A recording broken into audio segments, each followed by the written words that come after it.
Welcome to Trail and Ultra Running Training. My name is Will Franz, and I'm a strength coach and a running coach. And the whole goal of this podcast is to provide a little more free information so that we can train better and have more fun on the trails. Today, I want to talk about 3 reasons why you should not start strength training. And this is obviously like kind of a little bit of a push if you know me, because I am a strength coach, but there are instances where it might not be appropriate. And if you like this information, if you like this episode, please share it with somebody else. Please subscribe. Apparently, the subscription thing is really important for whatever reason right now. So if more people click the subscribe button, then more people will see it because it will show it to more people because whatever. I don't know. I'm not a robot. I just try to provide information about running and training so that we can all have more fun. So, 3 reasons you should not start strength training. And first, people ask me about my training a lot. And I don't talk a lot about it because I don't find it that interesting because I'm not that good of a runner. But I have been training quite a bit. I've been in a pretty consistent build cycle for somewhere between 4 and 6 weeks, depending on what we count as a build cycle. And this week, I am starting to go into a bit of a deload because I need it. And when I run deloads, it tends to be not necessarily a planned thing. It's not like 3 weeks on and 1 week off, 4 weeks on and 1 week off, or whatever. If I put a program out on the internet, there will be a forced deload in there. That's almost never how I work with people. I think I've talked about this on a podcast episode in the past, or at the very least, like written an email or two about it. But most of the time, life hands you deloads. And you're going to get sick, your kid's going to get sick, your dog's going to get sick. And as a result, you don't necessarily have to plan them. If you've been training long enough, you can honestly just work hard for multiple weeks in a row until you feel like you need one, and then we can take one, right? Because technically, if we're training really well with like modern training methods, then we should be hitting kind of all the stuff at all times in different ratios. So we're never completely backing off one, and there's never this massive build towards whatever. Like it's just work, and it's well defined, like well designed work to fit you as a human being. So I have recently been doing more of like lactate and uphill work, a little less on the like top end cardio. As always, there's like sprints and strides and whatever put in, and then a couple like longer runs a week, and it's been going really well. And my joints just kind of hurt because there's a lot of damage to many of them. So this week I'm taking a deload, which means that all of the stuff will still really be in there, except just at an incredibly reduced volume. So I'm going to cut my volume in about half overall, and then we'll get back to a build next week. And then strength on my end has been a couple heavy things that I've been playing around with, and then just experimentation with weird movements to see what it works, because that's often how I train. So that's where we are this week. People ask me, so I will keep an update if people seem interested. Now, another thing I wanted to mention is the thing I saw on the internet this morning as I was scrolling through whatever, and somebody was talking about fueling in carbohydrates per hour. And then somebody else asked a like how much of it was sugar question. Now, I don't know if it was in good faith or not. I don't really care. Um, the answer doesn't matter because it's all sugar, all of it. Carbohydrates are just sugar. So if you were looking to fuel with carbs, you were looking to fuel with sugar. Doesn't matter where they come from. A potato turns into sugar. Fruit turns into sugar. Honey is sugar. Sugar is obviously sugar. And then if we look into things like maltodextrin or whatever, carbohydrates are sugar or fiber, which we all know that you don't really want during a race because it digests slower and everything can sit in your stomach.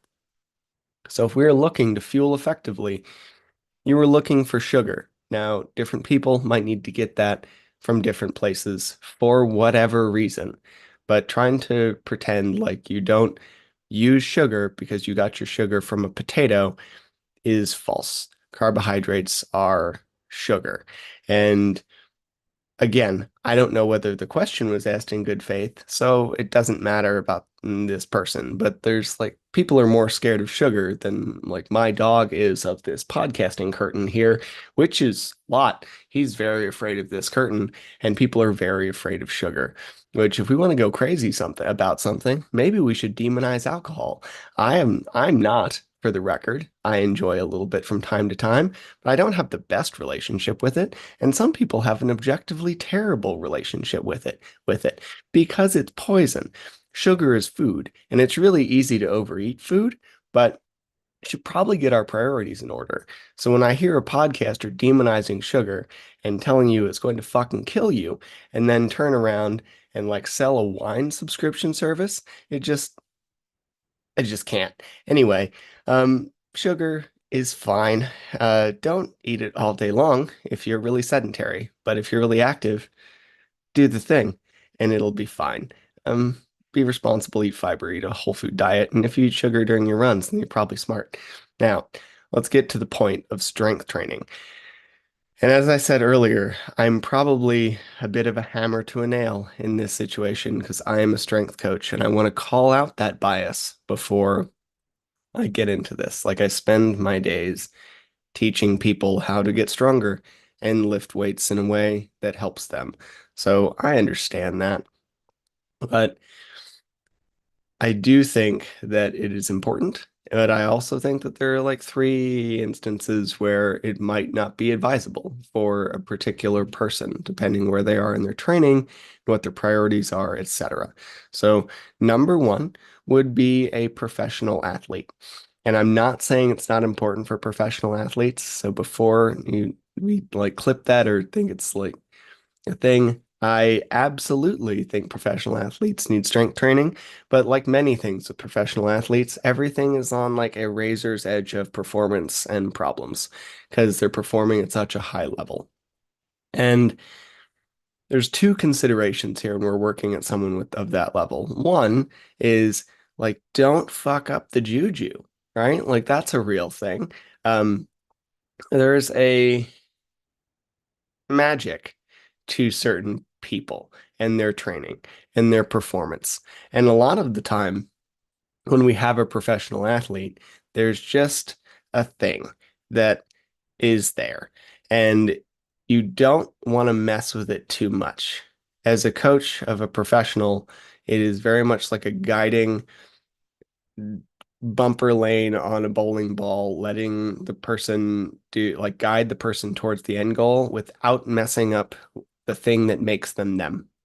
This is true for everybody. But, and I think this is the big thing of a coach. I say this as someone who's like very aware that AI could replace a lot of my job. I've been thinking about it a lot lately. And I don't doubt that that will happen to some degree, but some of it is the like personal relationship and understanding a human being and like guiding more than forcing, right? You have to understand when the athlete needs a bit of space, when they need to do what they need to do. Um, Dennis Rodman is a very extreme example of this. If you watch The Last Dance, where he just like disappeared to Vegas for 3 days and then they go yank him out of a hotel room, and that is a little far, but people didn't really mess with Dennis because they needed they needed to not screw up his magic, right? And kind of same thing when we look at professional or any high end or any person at all, really. But for professional athletes, we're on this like razor's edge. So off season, probably going to push them heavy. In season, it's going to be my mobility, plyos, bands, and it's going to be movements that might be kind of weird, man. Because like a lot of these people are already really strong. And what we're trying to do is not necessarily make them the strongest person on the planet. We're trying to improve their performance so they can make a bigger paycheck. And as a result, we might be doing movements that look kind of strange. You will rarely hear me advocate for a partial range of motion squat, but for a lot of athletes, especially really high-end athletes, it's incredibly appropriate. And it's incredibly appropriate because it reduces the um, risk of injury to some degree.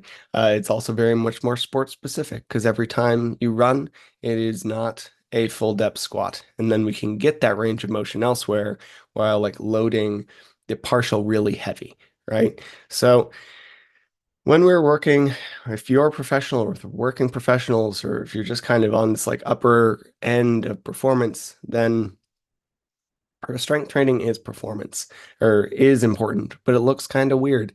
And while it's worthwhile, we don't want to like mess up the magic that is anybody's training, right? So this is kind of one of those things where, as much as I appreciate strength work, um, we have to understand where it fits in the larger picture of a human.